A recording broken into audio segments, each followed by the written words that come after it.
ସୁପ୍ରଭାତ ଦର୍ଶକ ବନ୍ଧୁ। ଆଜି ହେଉଛି ନଭେମ୍ବର ମାସ 21 ତାରିଖ ଶୁକ୍ରବାର। ଆଜି ଦିନଯାକର ଗୁରୁତ୍ୱପୂର୍ଣ୍ଣ ଖବର ଉପରେ ଆସନ୍ତୁ ନଜର ପକାଇବା। ଭିଡ଼ିଓକୁ ଶେଷ ପର୍ଯ୍ୟନ୍ତ ଦେଖନ୍ତୁ, ମାତ୍ର କିଛି ସମୟ ମଧ୍ୟରେ ସମ୍ପୂର୍ଣ୍ଣ ଖବର ଜାଣିପାରିବେ। ତା ପୂର୍ବରୁ ଚ୍ୟାନେଲରେ ନୂଆ ଥିଲେ ଚ୍ୟାନେଲକୁ ସବସ୍କ୍ରାଇବ୍ କରି ପାଖରେ ଆସୁଥିବା ବେଲ୍ ଆଇକନକୁ ଅନ୍ କରି ରଖନ୍ତୁ, ଏମିତି ପ୍ରତିଦିନ ନୂଆ ଲାଟେଷ୍ଟ ନ୍ୟୁଜ୍ ସର୍ବପ୍ରଥମେ ଦେଖିବା ପାଇଁ। ଆସନ୍ତୁ ସମ୍ପୂର୍ଣ୍ଣ ଖବର ଉପରେ ନଜର ପକାଇବା। ପ୍ରଥମେ ମନ୍ତ୍ରୀଙ୍କ ବଡ଼ ଘୋଷଣା। ମାତ୍ର ଏତିକି ଟଙ୍କାରେ ଭୁବନେଶ୍ୱରରେ ଘର ଯୋଗାଇବେ ସରକାର। ସୁଲଭ ମୂଲ୍ୟରେ ରାଜଧାନୀରେ ଘର ଯୋଗାଇବେ ସରକାର। ଏନେଇ ଗୁରୁବାର ନଗର ଉନ୍ନୟନ ମନ୍ତ୍ରୀ କୃଷ୍ଣଚନ୍ଦ୍ର ମହାପାତ୍ର ସୂଚନା ଦେଇଛନ୍ତି। ମନ୍ତ୍ରୀ କହିଛନ୍ତି 14ରୁ 50 ଲକ୍ଷ ଟଙ୍କାରେ ଘର ଯୋଗାଇ ଦିଆଯିବ। ଏଥିପାଇଁ ପାଇଲଟ ପ୍ରୋଜେକ୍ଟ ଜରିଆରେ 90ଟି ଘର ତିଆରି ହୋଇଛି। ଏହି ଘରଗୁଡ଼ିକ 2 BHK ରହିଛି। ସରକାର ଏଣିକି ଲୋ କଷ୍ଟରେ ଘର ତିଆରି କରି ଯୋଗାଇ ଦେବେ। ପ୍ରାଥମିକ ଭାବେ ଏହି ଘର ବସ୍ତି ବାସିନ୍ଦାଙ୍କୁ ଦିଆଯିବ। ଅଧିକରୁ ଅଧିକ ସାଧାରଣ ଲୋକଙ୍କୁ ଘର ଯୋଗାଇବାକୁ ବ୍ୟବସ୍ଥା କରାଯାଇଛି। ଅନ୍ୟପଟେ ମନ୍ତ୍ରୀ ଆହୁରି କହିଛନ୍ତି, ସାଲିଆ ସାହିରେ ଉଚ୍ଛେଦକୁ ଘର ମିଳିବ। ସାଲିଆ ସାହିରେ ଉଚ୍ଛେଦ ସବୁ ବସ୍ତି ବାସିନ୍ଦାଙ୍କୁ ମିଳିବ ସରକାରୀ ଘର। ଯେଉଁମାନେ ଘର ଛାଡୁନାହାନ୍ତି ସେମାନଙ୍କୁ କିଛି ଲୋକ ବିଭ୍ରାନ୍ତ କରୁଛନ୍ତି। ତାର କାରଣ ହେଲା ସେମାନେ ଏକାଧିକ ଘରକୁ ଭଡ଼ା ସୂତ୍ରରେ ଦେଇଛନ୍ତି। ସେମାନଙ୍କ ଘର କାଳେ ଭାଙ୍ଗିଯିବ ସେ ଭୟରେ ସେମାନେ ବିଭ୍ରାନ୍ତି କରୁଛନ୍ତି। ପରବର୍ତ୍ତୀ ଖବର, ଅଷ୍ଟମ ବେତନ କମିଶନ ଉପରେ ପୁଣି ଦ୍ୱନ୍ଦ୍ୱ। ପେନ୍ସନଠାରୁ ଓପିଏସ୍ ପୁନଃସ୍ଥାପନ ସମ୍ପର୍କରେ ମୋଦିଙ୍କୁ ଚିଠି। କେନ୍ଦ୍ର ସରକାରୀ କର୍ମଚାରୀଙ୍କ ପ୍ରତିନିଧିତ୍ୱ କରୁଥିବା ଏକ ସଂଘ ପ୍ରଧାନମନ୍ତ୍ରୀ ନରେନ୍ଦ୍ର ମୋଦିଙ୍କୁ ଚିଠି ଲେଖି ଅନୁରୋଧ କରିଛି ଯେ ପେନ୍ସନ ଲାଭରେ ସଂଶୋଧନ ପାଇଁ ଅଷ୍ଟମ ବେତନ କମିଶନର ଷ୍ଟୋରରେ ପରିବର୍ତ୍ତନ କରିବାକୁ ନିର୍ଦ୍ଦେଶ ଦିଅନ୍ତୁ। କେନ୍ଦ୍ର ସରକାରୀ କର୍ମଚାରୀମାନେ ଅଷ୍ଟମ ବେତନ କମିଶନ ଅଧୀନରେ ପେନ୍ସନ ଏବଂ ପେନ୍ସନ ସମ୍ବନ୍ଧୀୟ ସୁବିଧାର ସଂଶୋଧନ ଏବଂ ପୁରୁଣା ପେନ୍ସନ ଯୋଜନା ପୁନଃ ସ୍ଥାପନ ଏବଂ ଏନ୍ପିଏସ୍ ୟୁପିଏସ୍ର ଏକ ବ୍ୟାପକ ସମୀକ୍ଷା ଦାବି କରୁଛନ୍ତି। ସଂଘଗୁଡ଼ିକ ସରକାରଙ୍କ ନିକଟରେ ଅଷ୍ଟମ ବେତନ କମିଶନରେ ସ୍ୱାୟତ୍ତ ସଂସ୍ଥା ଏବଂ ଗ୍ରାମୀଣ ଡାକ କର୍ମଚାରୀମାନଙ୍କୁ ଅନ୍ତର୍ଭୁକ୍ତ କରିବାକୁ ମଧ୍ୟ ଦାବି କରିଛନ୍ତି, ଯାହାଦ୍ୱାରା ସେମାନେ ସମସ୍ତ ଅବସରକାଳୀନ ସୁବିଧା ପାଇପାରିବେ। ସେମାନେ ପେନ୍ସନଭୋଗୀଙ୍କ ପାଇଁ ତୁରନ୍ତ 20% ମଧ୍ୟବିତ୍ତକାଳୀନ ରିଲିଫ୍ ଦାବି କରିଛନ୍ତି। ସେମାନେ ଜାନୁଆରୀ 1, 2024 ସୁଦ୍ଧା ଅଷ୍ଟମ ବେତନ କମିଶନର ସୁପାରିଶକୁ କାର୍ଯ୍ୟକାରୀ କରିବାକୁ ମଧ୍ୟ ଦାବି କରୁଛନ୍ତି,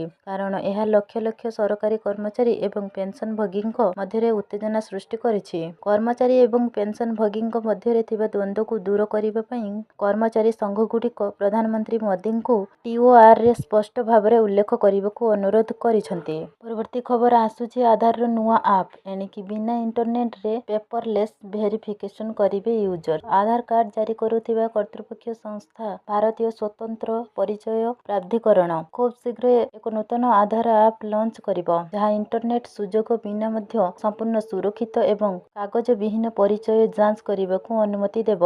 ଏହି ଆପ୍ ସାଧାରଣ ନାଗରିକଙ୍କୁ ସେମାନଙ୍କର ବ୍ୟକ୍ତିଗତ ସୂଚନା ଉପରେ ସମ୍ପୂର୍ଣ୍ଣ ନିୟନ୍ତ୍ରଣ ପ୍ରଦାନ କରିବ ଏବଂ ତଥ୍ୟ ଲିକ୍ କିମ୍ବା ଅପବ୍ୟବହାରର ଆଶଙ୍କାରୁ ଯଥେଷ୍ଟ ହ୍ରାସ କରିବ। ୟୁଆଇଡିଏଆଇ ଅଧିକାରୀମାନେ କହିଛନ୍ତି ଯେ ନୂତନ ଆପ୍ ଅଫଲାଇନ୍ ଆଧାର ଯାଞ୍ଚ ସୁବିଧା ପ୍ରଦାନ କରିବ। ବ୍ୟବହାରକାରୀମାନେ ସେମାନଙ୍କର ସମ୍ପୂର୍ଣ୍ଣ ଆଧାର ସୂଚନା କିମ୍ବା କେବଳ ଜରୁରୀ ବିବରଣୀ ଇଚ୍ଛା ଅନୁସାରେ ସେୟାର କରିପାରିବେ। ଗୁରୁତ୍ୱପୂର୍ଣ୍ଣ କଥା ହେଉଛି, ଇଣ୍ଟରନେଟ୍ ନଥିବା ସମୟରେ ମଧ୍ୟ ମୁହଁ ଚିହ୍ନଟ ମାଧ୍ୟମରେ ଉପସ୍ଥିତି ନିଶ୍ଚିତ କରାଯାଇପାରିବ। ଅଧିକାରୀଙ୍କ ଅନୁଯାୟୀ ଏହି ଆପ୍ ଆଧାର କାର୍ଡ ନ ଦେଖାଇ ହୋଟେଲ ଚେକ୍ ଇନ୍, ଆବାସିକ ସମାଜରେ ପ୍ରବେଶ, କାର୍ଯ୍ୟକ୍ରମଗୁଡ଼ିକରେ ପ୍ରବେଶ ଏବଂ ଅନ୍ୟାନ୍ୟ ଅନେକ ସ୍ଥାନରେ ବ୍ୟବହାର କରାଯାଇପାରିବ। କ୍ୟୁଆର୍ କୋଡ୍ ଆଧାରିତ ଯାଞ୍ଚ ପ୍ରକ୍ରିୟାକୁ ଆହୁରି ଦ୍ରୁତ ଏବଂ ସୁରକ୍ଷିତ କରିବ। ପରବର୍ତ୍ତୀ ଖବର ଆସୁଛି, ବଡ଼ ବର୍ଷା। 22ରୁ ପ୍ରବଳ ବର୍ଷା। ଦକ୍ଷିଣ ପୂର୍ବ ବଙ୍ଗୋପସାଗରରେ ଆସନ୍ତା 22 ତାରିଖରେ ଏକ ଲଘୁଚାପ ସୃଷ୍ଟି ହେବାର ସମ୍ଭାବନା ରହିଛି। ଏହା ପଶ୍ଚିମ ଓ ଉତ୍ତର ପଶ୍ଚିମ ଦିଗକୁ ଗତି କରି ଘନୀଭୂତ ହେବାର ଆଶଙ୍କା ରହିଛି। ସେହିପରି 24 ତାରିଖ ବେଳକୁ ଦକ୍ଷିଣ ବଙ୍ଗୋପସାଗରର କେନ୍ଦ୍ରୀୟ ଅଞ୍ଚଳରେ ଏହା ଅବପାତର ରୂପ ନେଇପାରେ। ଏହା ପଶ୍ଚିମ ଓ ଉତ୍ତର ଦିଗକୁ ଅଗ୍ରସର ହେଉଥିବା ବେଳେ ପରବର୍ତ୍ତୀ 48 ଘଣ୍ଟାର ଗତିର ଦିଗ ବଜାୟ ରଖିବା ସହ ଦକ୍ଷିଣ ପଶ୍ଚିମ ବଙ୍ଗୋପସାଗରରେ ଆହୁରି ଘନୀଭୂତ ହୋଇପାରେ ବୋଲି ପାଣିପାଗ ବିଭାଗ ପକ୍ଷରୁ ସୂଚନା ମିଳିଛି। ପରବର୍ତ୍ତୀ ଖବର, ରେଳମନ୍ତ୍ରୀଙ୍କ ବଡ଼ ସୂଚନା। ଗଡ଼ିବ ଦେଶର ପ୍ରଥମ ବନ୍ଦେ ଭାରତ ସ୍ଲିପର ଟ୍ରେନ୍। ରେଳମନ୍ତ୍ରୀ ଅଶ୍ୱିନୀ ବୈଷ୍ଣବ ସ୍ପଷ୍ଟ କହିଛନ୍ତି ଯେ ଚଳିତ ବର୍ଷ ଡିସେମ୍ବର ମାସରୁ ଦେଶର ପ୍ରଥମ ବନ୍ଦେ ଭାରତ ସ୍ଲିପର ଟ୍ରେନ୍ ଚାଲିବା ଆରମ୍ଭ ହେବ।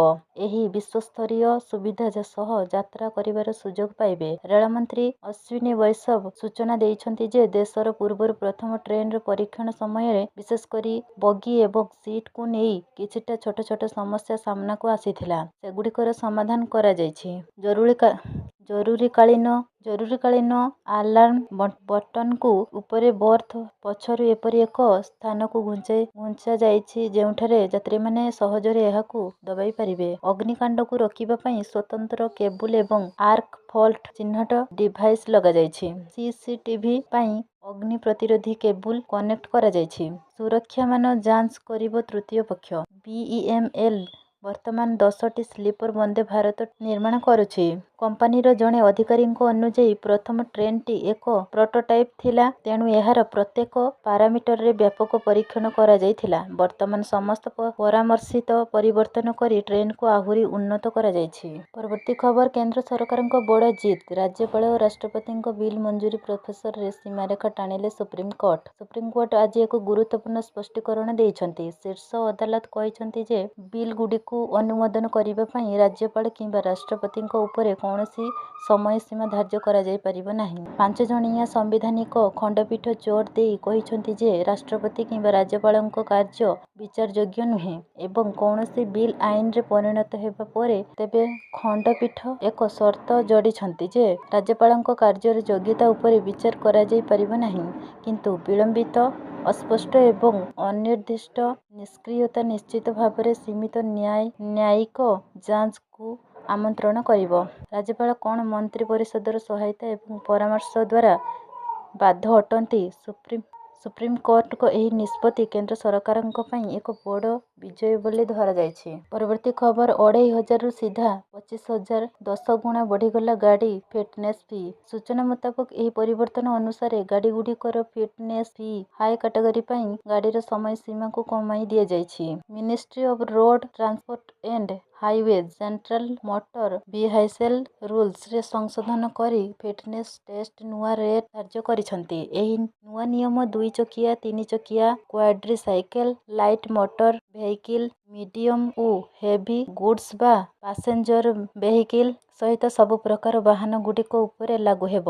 20 ବର୍ଷରୁ ଅଧିକ ପୁରୁଣା ଗାଡ଼ି 2,500ରୁ 25,000କୁ ବୃଦ୍ଧି। 20 ବର୍ଷରୁ ପୁରୁଣା ମିଡିୟମ କମର୍ସିଆଲ ଗାଡ଼ି 1,800ରୁ 20,000କୁ ବୃଦ୍ଧି। 20 ବର୍ଷରୁ ପୁରୁଣା ଲାଇଟ୍ ଭେହିକିଲ 15,000କୁ ବୃଦ୍ଧି। 3 ଚକିଆ ଗାଡ଼ି 7,000କୁ ବୃଦ୍ଧି। 2 ଚକିଆ 600ରୁ 2,000କୁ ବୃଦ୍ଧି। ସରକାରଙ୍କ କହିବା କଥା, ସଡ଼କ ସୁରକ୍ଷା, ପ୍ରଦୂଷଣ ନିୟନ୍ତ୍ରଣ ଓ ଠିକଣା ସମୟରେ ପୁରୁଣା ଗାଡ଼ିଗୁଡ଼ିକୁ ହଟାଇବା ଏହି ପରିବର୍ତ୍ତନ ଜରୁରୀ। ପରବର୍ତ୍ତୀ ଖବର ସରକାରଙ୍କ ଫୋକସରେ ମୟୂରଭଞ୍ଜ, ପଛୁଆ ଜିଲ୍ଲାର ବିକାଶ ପାଇଁ ବ୍ଲୁ ପ୍ରିଣ୍ଟ ପ୍ରସ୍ତୁତ। ରାଷ୍ଟ୍ରପତି ଦ୍ରୌପଦୀ ମୁର୍ମୁଙ୍କ ନିଜ ଜିଲ୍ଲା ମୟୂରଭଞ୍ଜ ଏବେ ରାଜ୍ୟ ସରକାରଙ୍କ ଫୋକସରେ ରହିଛି।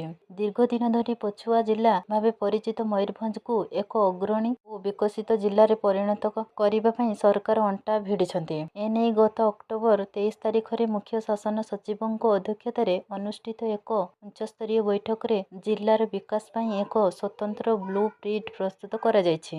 ଏହି ବୈଠକରେ ଅର୍ଥ ବିଭାଗ ସଚିବ, କୃଷି ବିଭାଗ ସଚିବ, ସ୍ୱାସ୍ଥ୍ୟ ବିଭାଗ ସଚିବ, ଉଚ୍ଚ ଶିକ୍ଷା ବିଭାଗ ସଚିବ, ଗଣଶିକ୍ଷା ବିଭାଗ ସଚିବ, ପର୍ଯ୍ୟଟନ ସଚିବ, ମୁଖ୍ୟ ବନ୍ୟପ୍ରାଣୀ ସଂରକ୍ଷକ ଏବଂ ମୟୂରଭଞ୍ଜ ଜିଲ୍ଲାପାଳ ପ୍ରମୁଖ ଉପସ୍ଥିତ ରହି ଜିଲ୍ଲା ବିକାଶର ବ୍ଲୁ ପ୍ରିଣ୍ଟ ପ୍ରସ୍ତୁତ କରାଯାଇଛି। ଏହି ଯୋଜନା ଅନୁଯାୟୀ ରାଷ୍ଟ୍ରପତିଙ୍କ ଜନ୍ମମାଟି ରାଇରଙ୍ଗପୁରରେ ଏକ ଆୟୁର୍ବେଦିକ ମେଡିକାଲ କଲେଜ, କେନ୍ଦ୍ରୀୟ ବିଶ୍ୱବିଦ୍ୟାଳୟ ଏବଂ ଆଇଆଇଟି ଭଳି ପ୍ରମୁଖ ଆନୁଷ୍ଠାନିକ ପ୍ରତିଷ୍ଠା କରାଯିବାର ପ୍ରସ୍ତାବ ରହିଛି। ଜିଲ୍ଲାର ସର୍ବାଙ୍ଗୀନ ଉନ୍ନତି ପାଇଁ କୃଷି, ସ୍ୱାସ୍ଥ୍ୟ, ଶିକ୍ଷା ଓ ପର୍ଯ୍ୟଟନ ବିଭାଗ ସଚିବମାନେ ମିଳିତ ଭାବେ ଏହି ରୋଡମ୍ୟାପ୍ ତିଆରି କରିଛନ୍ତି, ଯାହା ମୟୂରଭଞ୍ଜର ବିକାଶ ଧାରାକୁ ତ୍ୱରାନ୍ୱିତ କରିବ। ପରବର୍ତ୍ତୀ ଖବର ଦୁର୍ନୀତି ନିବାରଣ ସଚେତନତା ନିମନ୍ତେ ଏମ୍ସ ଭୁବନେଶ୍ୱରର ଅଭିନବ ପଦକ୍ଷେପ। ଜନସାଧାରଣଙ୍କୁ ଗୁଣାତ୍ମକ ଶିକ୍ଷା ସେବା ପ୍ରଦାନ ସହିତ ଦୁର୍ନୀତି ବିରୋଧୀ ଲଢ଼େଇରେ ମଧ୍ୟ ଏହି ଜାତୀୟ ସ୍ୱାସ୍ଥ୍ୟ ପ୍ରତିଷ୍ଠାନ ନିଜର ପ୍ରତିବଦ୍ଧତା ପ୍ରଦର୍ଶନ କରିଥିବା ପ୍ରକାଶ କରିଛନ୍ତି କାର୍ଯ୍ୟବାହୀ ନିର୍ଦ୍ଦେଶକ ଡକ୍ଟର ଆଶୁତୋଷ ବିଶ୍ୱାସ। ସେହିପରି ଏମ୍ସର କର୍ମଚାରୀ, ଛାତ୍ରଛାତ୍ରୀ, ଅଧିକାରୀଙ୍କ ମଧ୍ୟରେ ନୈତିକ ମୂଲ୍ୟବୋଧ, ସତର୍କତା ଏବଂ ସ୍ୱଚ୍ଛତାକୁ ପ୍ରୋତ୍ସାହିତ କରିବା ପାଇଁ ମଧ୍ୟ ଏକାଧିକ କାର୍ଯ୍ୟକ୍ରମ ହାତକୁ ନିଆଯାଇଥିଲା। ଦୁର୍ନୀତି ନିବାରଣ ସଚେତନତାର ଅଂଶସ୍ୱରୂପ ୱାକାଥନ୍, ବିଭିନ୍ନ ପ୍ରତିଯୋଗିତା, ଦକ୍ଷତା ବିକାଶ କାର୍ଯ୍ୟକ୍ରମ ଆଦି ଆୟୋଜିତ ହୋଇଥିଲା। ସଚ୍ଚୋଟନତା ଏବଂ ସୁଶାସନ ପ୍ରତି ଏହାର ପ୍ରତିବଦ୍ଧତାକୁ ସୁଦୃଢ଼ କରି ପ୍ରତିଷ୍ଠାନ ସଚେତନତା ପ୍ରସାର ଏବଂ ଦୁର୍ନୀତି ନିବାରଣ ସଚେତନତା ସପ୍ତାହର ଶୁଭାରମ୍ଭରେ ସରକାରୀ ପ୍ରତିଷ୍ଠାନରେ ସତର୍କତା ବ୍ୟବସ୍ଥାକୁ ସୁଦୃଢ଼ କରିବା ପାଇଁ ନୈତିକ ଆଚରଣ, ସ୍ୱଚ୍ଛତା ଏବଂ ବ୍ୟବହାରିକ ପଦକ୍ଷେପରେ ମହତ୍ତ୍ୱ ଉପରେ ଗୁରୁତ୍ୱ ଆରୋପ କରିଥିଲେ ଶ୍ରୀ ପ୍ରିୟଦର୍ଶୀ। ତାଙ୍କର ବାର୍ତ୍ତା ଅଂଶଗ୍ରହଣକାରୀମାନଙ୍କୁ ବ୍ୟକ୍ତିଗତ ଏବଂ ବୃତ୍ତିଗତ କ୍ଷେତ୍ରରେ ସଚ୍ଚୋଟତା ବଜାୟ ରଖିବାକୁ ପ୍ରେରଣା ଦେଇଥିଲେ। ପରବର୍ତ୍ତୀ ଖବର ସରିନି ଚାଷୀ ସମସ୍ୟା, ଡେରିରେ ମଣ୍ଡି ଖୋଲିଲା, ପାଲଟିଛି ଚାଷୀଙ୍କ ଚିନ୍ତାର କାରଣ। ବୌଦ୍ଧ ଜିଲ୍ଲା କଣ୍ଟାମାଳରେ ଖରିଫ ଧାନ କିଣିବାକୁ ନେଇ ଦ୍ୱନ୍ଦ୍ୱ। କଣ୍ଟାମାଳ ବ୍ଲକରେ 50% ଧାନ କଟା ସରିଲାଣି। ଆଉ 2 ସପ୍ତାହ ଭିତରେ 100% ଧାନ ଚାଷୀ ଅମଳ କରିଦେବେ। ହେଲେ ବର୍ତ୍ତମାନ ସୁଦ୍ଧା ଜିଲ୍ଲାସ୍ତରୀୟ ଧାନ କ୍ରୟ କମିଟିର ବୈଠକ ବସିନାହିଁ। ବର୍ତ୍ତମାନ ସୁଦ୍ଧା ଚାଷୀଙ୍କ ମୋବାଇଲକୁ ଟୋକନ ମେସେଜ ବି ଆସିନାହିଁ। ଅନ୍ୟପଟେ ଅମଳ ଧାନକୁ ସାଇତି ରଖିବାକୁ ଚାଷୀଙ୍କ ପାଖରେ ଧାନ ବସ୍ତା କି ଗୋଦାମ ଘର ବି ନାହିଁ। ଫଳରେ ଅମଳ ଧାନକୁ ଖଳାରେ ଗଦା କରି ରଖିଛନ୍ତି ଚାଷୀ। ଅଦିନିଆ ବର୍ଷା ଓ କାକରରେ ଧାନ ଭିଜି ନଷ୍ଟ ହୋଇଯିବା ଆଶଙ୍କା ରହିଛି। ଖାଲି ଏତିକି ନୁହେଁ, ଧାନ ଚୋରି ହୋଇଯିବା ଭୟରେ ଜୀବନକୁ ବାଜି ଲଗାଇ ଚାଷୀ ରାତିରେ ଖଳାରେ ଜଗି ବସିଛନ୍ତି। ତେଣୁ ନଭେମ୍ବର ଶେଷ ସପ୍ତାହ ସୁଦ୍ଧା ମଣ୍ଡି ଖୋଲିବାକୁ ଚାଷୀମାନେ ଦାବି କରିଛନ୍ତି। ସେପଟେ ଆସନ୍ତା 21 ତାରିଖରେ ଧାନ କିଣା କମିଟି ବୈଠକ ବସିବ ଓ ସମସ୍ତ ନିଷ୍ପତ୍ତି ନିଆଯିବ ବୋଲି କହିଛନ୍ତି ସିଏ।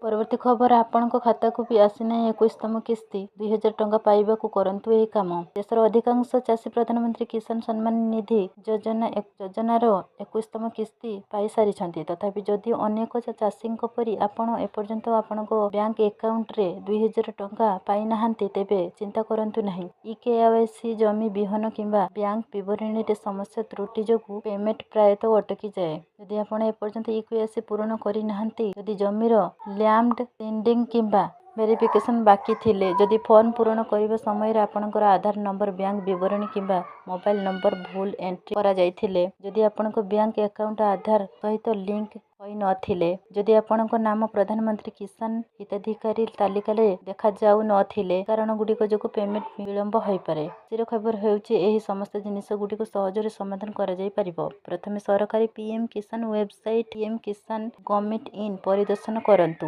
କର୍ଣ୍ଣର ବିଭାଗକୁ ଯାଆନ୍ତୁ ଏବଂ ବେନିଫିସିଆରୀ ଷ୍ଟାଟସ ଉପରେ କ୍ଲିକ୍ କରନ୍ତୁ। ଆପଣଙ୍କର ଆଧାର ନମ୍ବର, ମୋବାଇଲ ନମ୍ବର କିମ୍ବା ପଞ୍ଜୀକରଣ ନମ୍ବର ଏଣ୍ଟ୍ରି କରି ସ୍ଥିତି ଯାଞ୍ଚ କରନ୍ତୁ। ଏହାପରେ ଆପଣ ସ୍କ୍ରିନରେ ସ୍ପଷ୍ଟ ଭାବରେ ଦେଖିବେ ଯେ ଆପଣଙ୍କର ପିଏମ କିଷାନ ସମ୍ମାନ ନିଧି କିସ୍ତି ଆସିଛି କି ନାହିଁ ଏବଂ ଯଦି ନାହିଁ